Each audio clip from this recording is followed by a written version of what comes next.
going to start. Oh, did I introduce myself? I'm Helen Bonus. I work at Stylist magazine. This is lovely, brilliant Camilla Whitehill, who is a writer and creator of Brilliant Big Mood. I was thinking, can we call you a showrunner? Please. It's not my name, yeah. Camilla, how are you feeling? You've put your baby out into the world now. How I are you feel feeling? good. I wish I hadn't got into like a horrendous feud with the two lead actors before we released the show, but I did, and I don't regret it. They're horrible women. It's a shame that they're just going to Photoshop their heads, put someone else's heads onto Yeah, each no. one. Lydia had just had a baby, and so that's why she's not here. Not the feud. And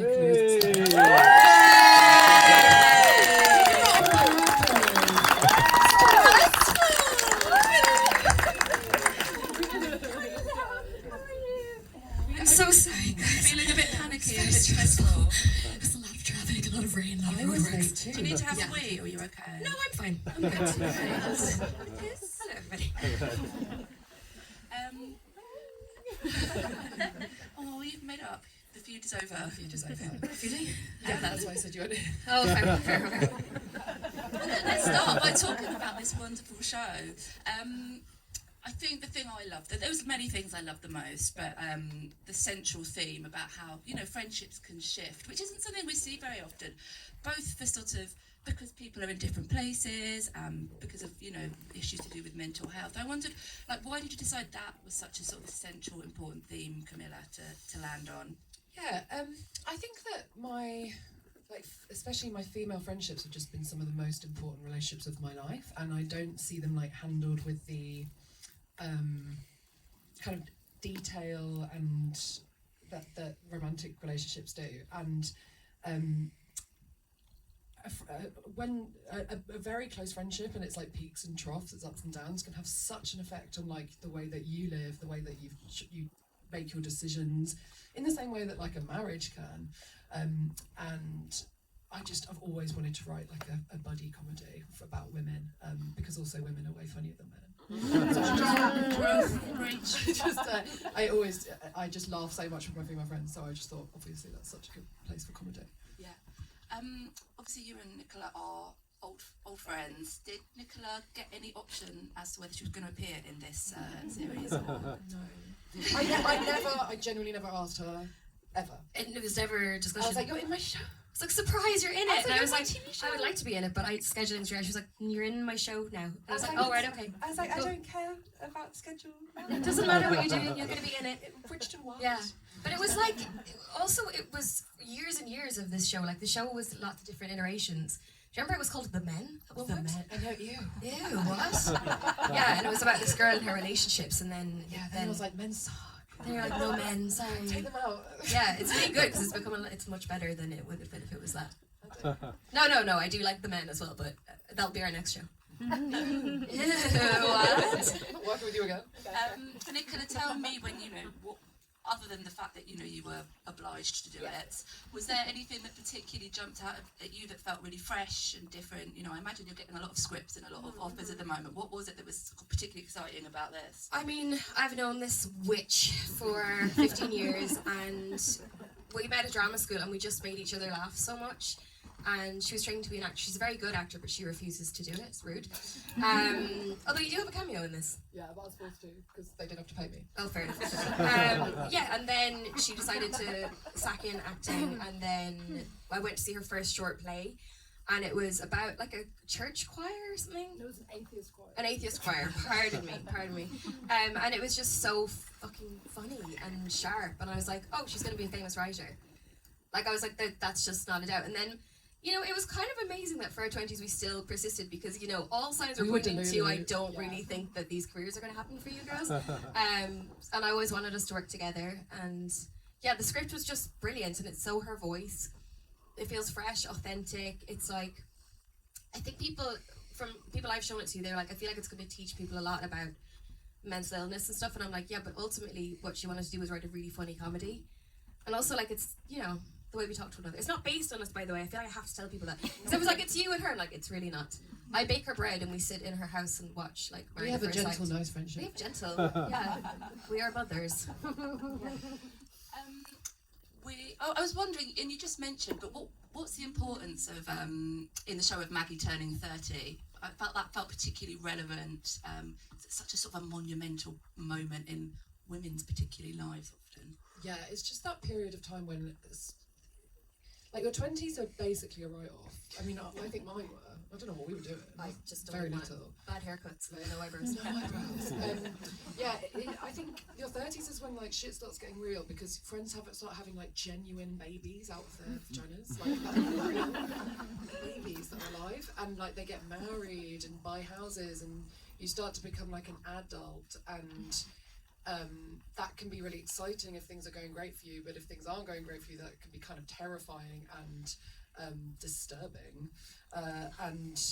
Although it's just a number, something about that age has just been hugely significant for so many people I know, and I think especially for women, because if you want children, you better start thinking about it. If you don't, you have to start reckoning with that. Like, there's so much going on, and so much changes, and change is fun to explore, I guess. Yeah. Also, what is the importance of love actually? That's perfect. I have a theory that I'm pretty confident on, that if you're like a millennial I'm 34, if you're around my age, you've seen Love Actually like hundreds of times, whether you wanted to or not. Like, it's not relevant whether you like it, but you've seen it. And something to do with, I think it's something to do with like DVD. I don't know, we had it on DVD. Did you remember like you used to watch those DVDs like over and over again? I went to see it in the cinema when it came out, I remember. Did you? Yeah. You're older than me though, so you were probably She loves saying that. Yeah, no, yeah, and it's just like one of those films that, anyway, me and my friend Amanda used to say we would throw a Love Actually party and make everyone do like super detailed costumes. We never did it, so I was like, I'll just get a production design department to do it. Camilla, you called the show Big Mood. I am not a millennial, sadly. I'm an old woman.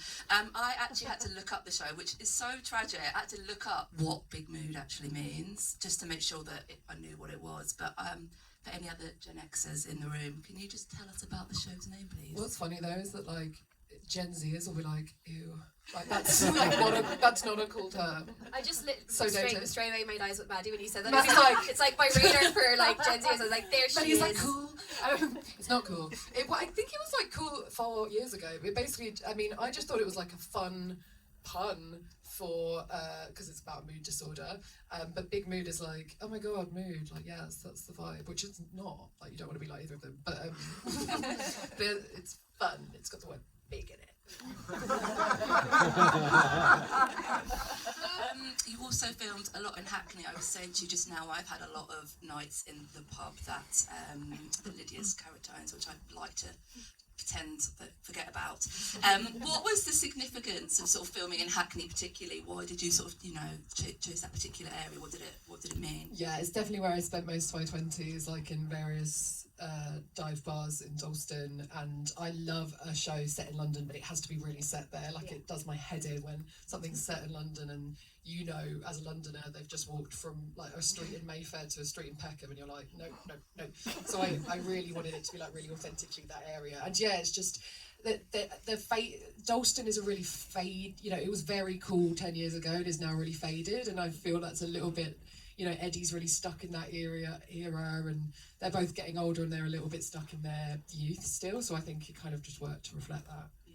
Was it nice as well? Because being in London and filming something like... It was so amazing, because for 3 weeks of this, I was actually still filming Bridgerton.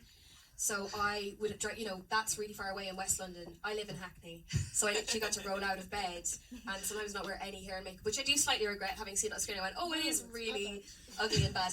But yeah, I had so little time in the morning that I had to do anything. I just would rock up to set and be like, I'm here, I'm ready, ha ha ha. You're wearing pajamas. I know, it was amazing.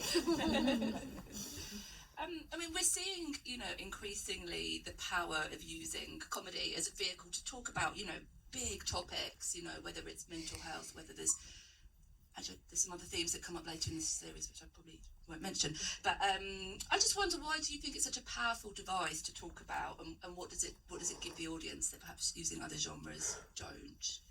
I've just like never been a drama girly, and anytime I've tried to write like a serious script, it has jokes in it. So it's just how I think it's just the lens where I see the world. If you can't make a joke about something, you have to like. And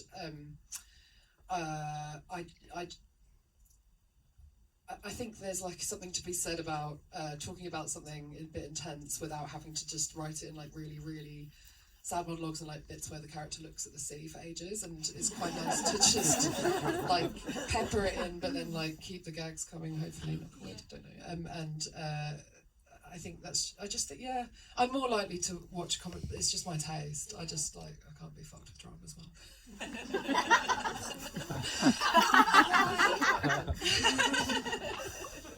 Why do you think as viewers, like, we have such an appetite for dark comedies and you don't know where the pain's going to be and the humour's going to be? I wonder if you can kind of understand why we like seeing it. Because like life is terrible, but also sometimes fun, and like that's what you live with, don't you? You can like be sitting in a hospital room and then make like the dumbest joke in the world and be laughing. Like that's life. I think it's nice sometimes to feel like you're not the only mental one and you're not the only one that's like kind of playing between those two areas. And I think maybe that's why we like it, because we're like, yeah. See myself reflected. Yeah.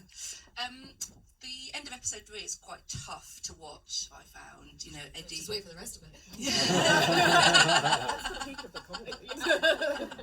I mean, obviously Eddie is kind of starting to struggle really silently. Maggie's mental health is spiralling really quite terrifyingly, and there's that line, "I don't want to die," which is so powerful and so sad. I wonder, Nicola, what was it for you that you really wanted to kind of make sure was shown during that scene that was really important to convey? I think one of the most important things was like having Camilla there every single day as a showrunner, and Rebecca Asher, our brilliant director. It was like such a balancing act. Like Camilla had done it perfectly in the script, but then it was like knowing that she's this very depressed person, but still having her be funny and still having her humor about her, and knowing that, you know, when people are depressed or going through stuff, it doesn't get rid of their personality, and just kind of, but also just, yeah, being in very, you know, really trusting the director, the showrunner, knowing that they would guide me through, and like they were there for because we would film sometimes like 4 different episodes in the same day. Like we filmed part of the intro to Ep 1 on the scooter and the very, very final scene back to back one day, which is like, it was crazy. But yeah, you just knowing you're in good hands, and yeah, the balance was kind of the most important thing, I think, with her. I loved how it sort of showed that difference, I guess, between mental illness and mental health as well, which I thought was a really powerful thing.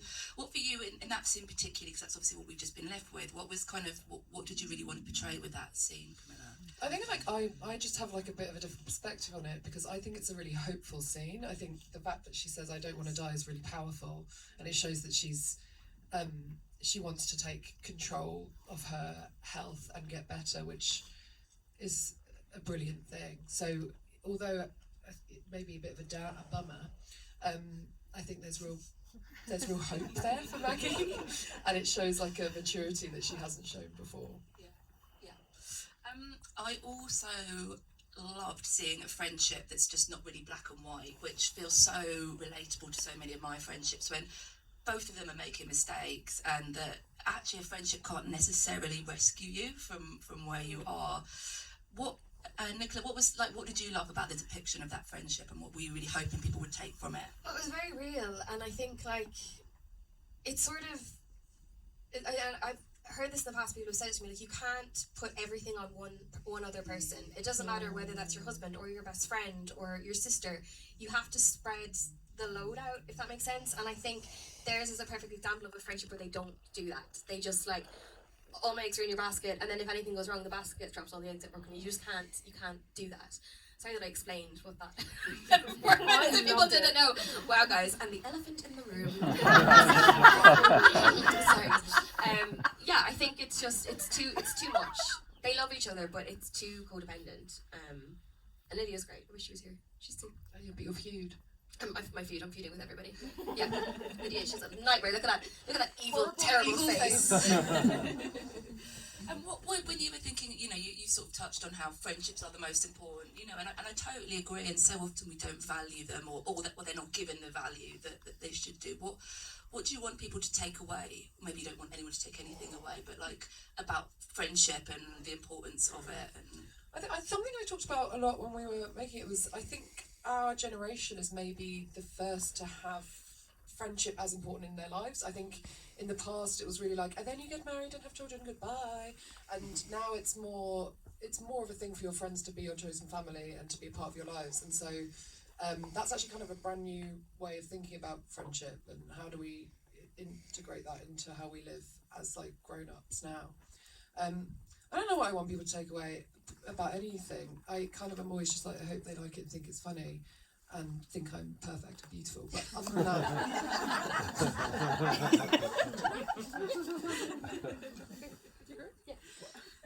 I kept wondering whether they were actually good friends to each other, and I wondered if that was something you were thinking about, or actually does the idea of being a good friend not even matter? I think like good and bad and it's just not life, is it? Everything is so grey, and there are spectrums of everything, and I think it's easy to have one person be the goodie and the other be the baddie, but really everyone's a bit of a fuck up, and one person will step up sometimes, another person will step up other times, but sometimes both of you will be a mess and therefore not great friends or people to be around. Sometimes you'll be amazing. I know that's true of my life. I'm sure some people are perfect all the time, but Me personally. you, sorry, that's why I looked at you. I was like you.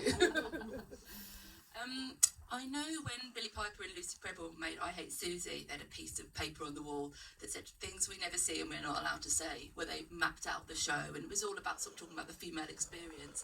I wondered if you'd kind of had any sort of similar, like, you know, you tackle a lot of really big taboo subjects that women aren't usually allowed to talk about on screen. I wondered how you were thinking about tackling those subjects. My main thing was, it would be so funny to make Nicola hold a rat.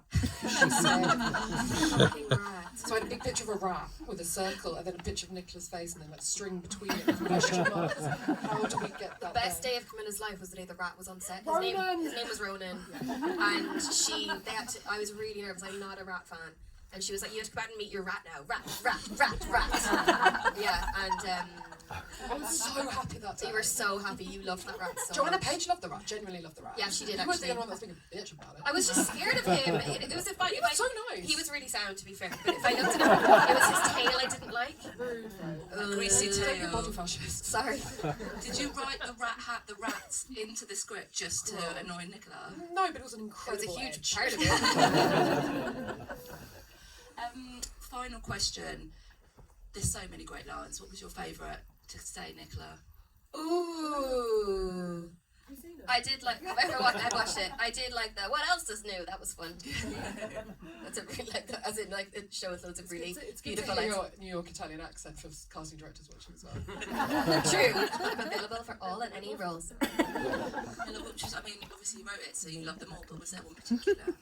I mean, like, sometimes it's fun to get a line in that you thought that someone would definitely cut at some point and only you find funny, and mine is probably like when they say, I haven't seen Johnny since Maggie made us join the search for Raumo, which I think only I find fun. And I thought someone at some point was going to be like, don't say that, but no one did.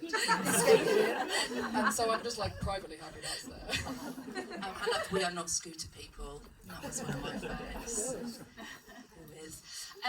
We've got time for a couple of questions from the audience. If anybody has anything they would love to put to these two wonderful women.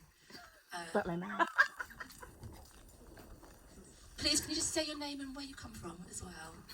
Hello, I'm Marion McHugh from Broadcast Magazine. So with comedy, up until relatively recently, the women characters have been maternal or the voice of reason to the male leads, but in recent years we've seen Big Moves joins a canon of, you know, female-led comedies where the characters are a bit messy. Has comedy got to the stage now where we move beyond there only being space for one female-led comedy on a producer or broadcaster slate? Oh. Wouldn't that be nice? Listen, I think it depends who you're dealing with. Channel 4 really champion. I think that if you're dealing with someone like Channel 4 who are, for me, like the best place to make comedy in the country, I don't think that's something that they're concerned about. But I've certainly had meetings where they've said we've already got a comedy with a girl in, or and there was also a period of like 3 years where every meeting I went to, they're like, we're looking for the next girls, and I was like, okay, I've got this comedy about women. They're like, no. I don't know what you mean then, boys. I hope so. I it's not something I trouble myself with, and I don't think any writer should. I don't really care. I when I'm writing, I don't think about, as my agent will tell you, whether it will get commissioned. And I think that's kind of the only way you can write and hope that people figure it out. But I think we've got some people that are really championing. I mean, really all it should be is like, is it funny? Good, yes, let's put it on TV, but who knows? Maybe one day we'll get there. Also, it's like bad business not to cater to women, because if you look at something like Barbie, which made $1 billion, you're like,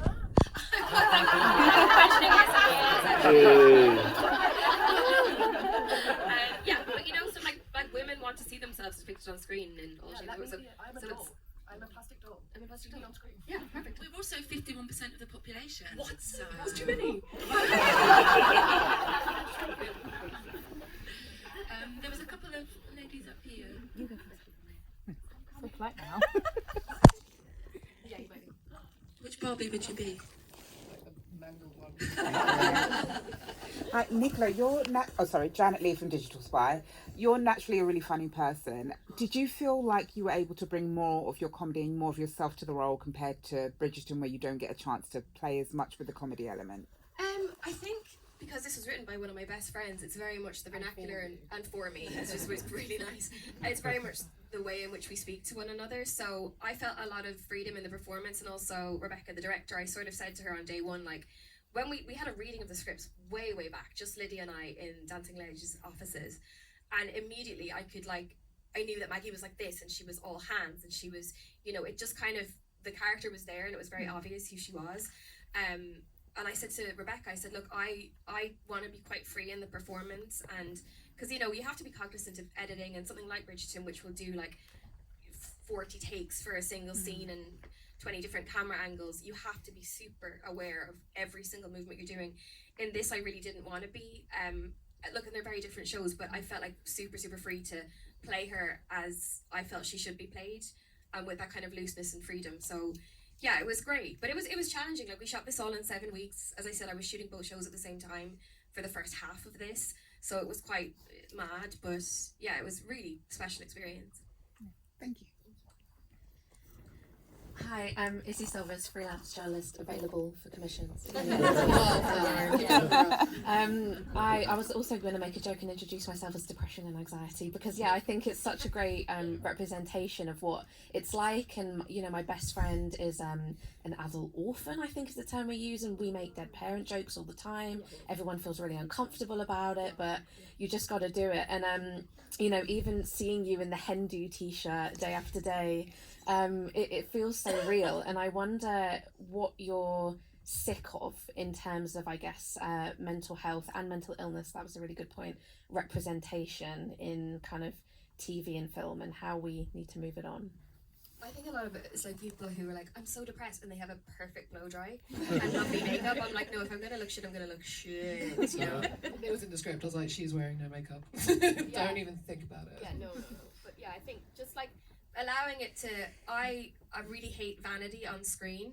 Like, because I always think if you're an actor, you can go to an event and you can dress up and you can do whatever, but on screen you need to, I think, get rid of all of that and just like play the characters they're meant to be played. So yeah, something like that, like over glamorizing it, just allowing it to be ugly and messy and all of those things. Yeah, and I think it's great that the conversation around mental health started. I can't stand the term mental health, because you don't say about cancer like physical health, because that makes no sense. And I think it's great that we have encouraged like conversation around things like depression and anxiety, but there are other mental illnesses, and their symptoms can be not as palatable as not that having depression or anxiety is palatable, but you know what I mean. We're like the way that it's memeable, it's Instagrammable. Sure, it's very slogan t-shirt, and they never make slogan t-shirts about lithium, rude. So I think if we're gonna open up the conversation about mental health, then we should properly open it up. And really what that means is things should be getting better for the very, very unwell people in our society that we're still not helping. Yeah, but it's comedy. I think we've got time for one more question, if anyone has one. Gentleman there. Very keen row. Thank you. Rich Johnston from Bleeding Cool. You seeded this show full of little tidbits. You mentioned the Hen Night T-shirt, all the other references. Is there something you're going to dive into the narrative? Are we going to see flashbacks of all these places, or are you just going to leave them hanging for us all to wonder and ponder? Not the Hindu, no. I mean, I suppose a lot of those details are just colour of the character, but also we go to some funky places. She's so cool. Tiger girl. No. I would love. Well, if we get series 2, I would love a flashback to when Eddie and Maggie met. You're not going to be in series 2. That's really great. Every day she would, she's like, we are replacing you with Florence Pugh. Goodbye. She answers my calls the minute she does. Yeah. Or Ronan the Rat. That was another favourite. I loved her. We're replacing with Ronan the Rat. Perfect. Oh, I'm about to choke. So Oh, that's I'm fine. okay. Can we see the hand? Yeah. I think I do. I'm really sorry to say that is all we've got time for, sadly. But I mean, I'm sure you love the series. What an amazing chat! What amazing. But if you don't, but if you don't, right? I'm not going to say keep it to yourself because that's actually not helpful. Tell people, but make it sound like it's so bad that they have to watch it to get how bad it is. Like it sucks. You've got to see it so that we can talk about how much it sucks. Because I just need them numbers. Do you know what I mean? Madam went vibes. Yeah. Okay. But look, before we let these wonderful women go, can you just join me in a massive round of applause?